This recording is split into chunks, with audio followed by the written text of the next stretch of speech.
I'm on both the Avengers and the X-Men teams, and still they both treat me like crap! If someone were to bring up the X-Men to a casual observer of pop culture, they're most likely to think, oh yeah, Wolverine's team, right? If you are familiar with Marvel's Merry Mutants only from the movies, you're thinking of Hugh Jackman's version of the character. And hey, the man did an amazing job, and that is probably why Deadpool 3 is the only movie I plan to watch this year. Hey, I'm straight, but even I can't resist the charms of a man named Hugh. However, if you think the Fox movies were all about Wolverine, the comics took this to a completely different level.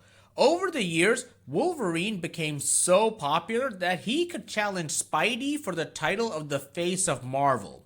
This became extremely noticeable in the 2000s when Wolverine joined the Avengers and started to appear in both multiple Avengers and X-Men titles, not to mention the occasional team-up. That brings us to A Mile in My Moccasins, written by Jason Aaron with pencils by Adam Kubert, inks by Mark Farmer, colors by Justin Ponzor, and lettering by Corey Petit. A two-parter that addresses Logan's omnipresence in the 2000s. So kick back and crack open a cold one as we discuss the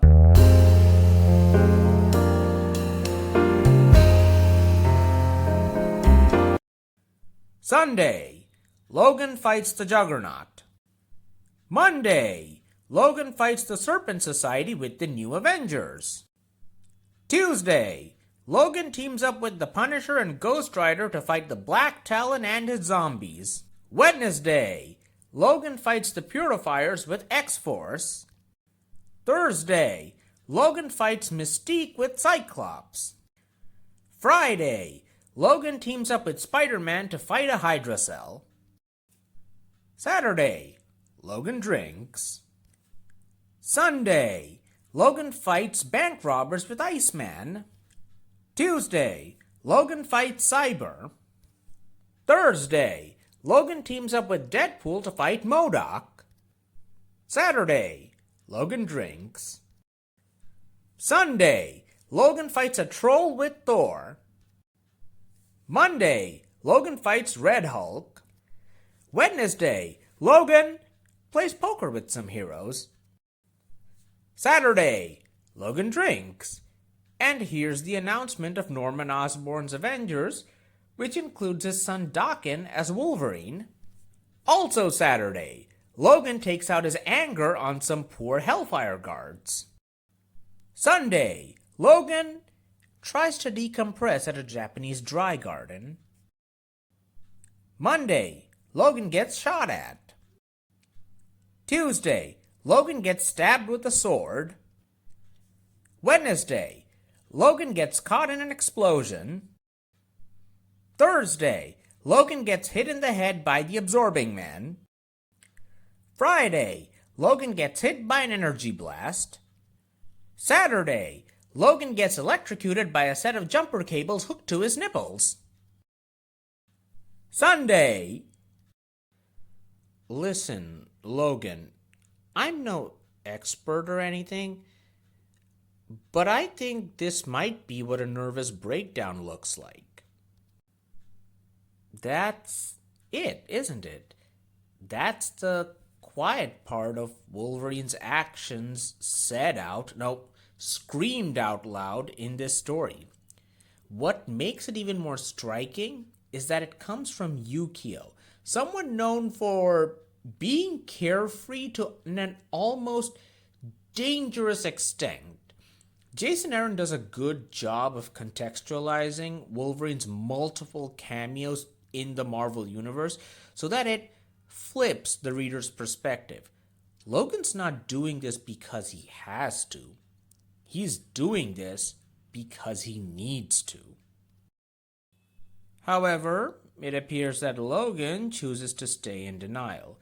He does not share Yukio's post-coital clarity after the two bumped uglies and hits the road again as she muses about how she once would have loved to live a day in his life. But the thrills aren't worth it to even an adrenaline junkie like her. But this is a two-parter. And Yukio isn't the only one who has noticed Logan's attempts to overwhelm himself. Monday, Spider-Man fights the Wrecking Crew alongside the rest of the new Avengers, including Wolverine.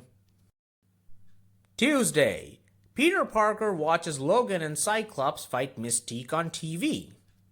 Wednesday, Peter notices Wolverine's claw marks at a site of a massacre of an anti-mutant gang. Friday, I'm dead. He is so totally gonna kill me for this. Oh god, oh god, oh god, oh god. Alright, get a grip, Parker. You can do this. He's just a grumpy little Canadian. You fought Firelord. You fought Firelord.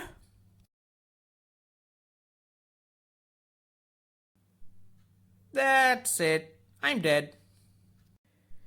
Building up all of his courage, hiding his fear behind a series of quips in typical Spider-Man fashion, Peter asks Logan why is he trying to kill himself.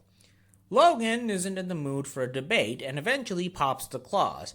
As the two argue, we never find out whether a fight would break out between them, as a gang of extremely unlucky men break down the door to rob the place. After 30 seconds of off-panel shenanigans, Spidey gets ready to leave. But it seems the scuffle acted as a mental release for Logan, who does tell Peter that he was right. After getting his memories back in House of M, Wolverine now has to deal with the crushing guilt of every horrible thing he did in the past.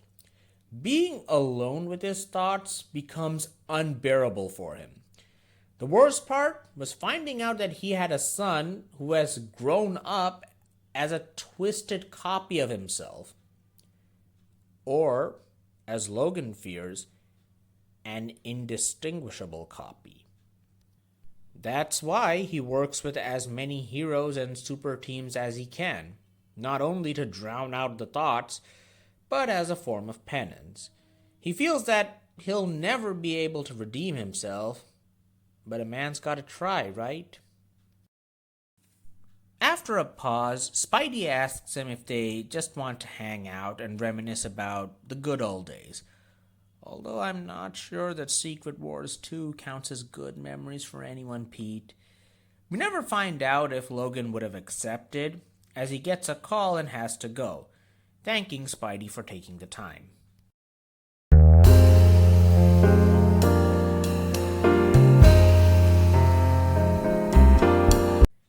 In this two-parter, Jason Aaron takes a running gag about Wolverine's ubiquity into pathos. Since it comes from a place that most people will understand based on the character's past, it doesn't come off as forced. I also love Spider-Man's presence in this story, as he's a kindred spirit to Logan in a meta sort of way. Despite his reputation for being a loner, Spidey has interacted with most of the Marvel Universe regularly, serving the same role in the Silver and Bronze Ages before essentially passing the torch to Logan in the late 80s and early 90s. There's almost no one better to understand what Logan's going through, which is probably for the best, as I don't really see fellow 90s icon Frank Castle having a heart-to-heart with Wolverine over their personal struggles of appearing everywhere. Avengers Tower, it's right over there. Walking distance, if it's nice out. Oh, and Xavier's Mansion, that's not a terrible commute.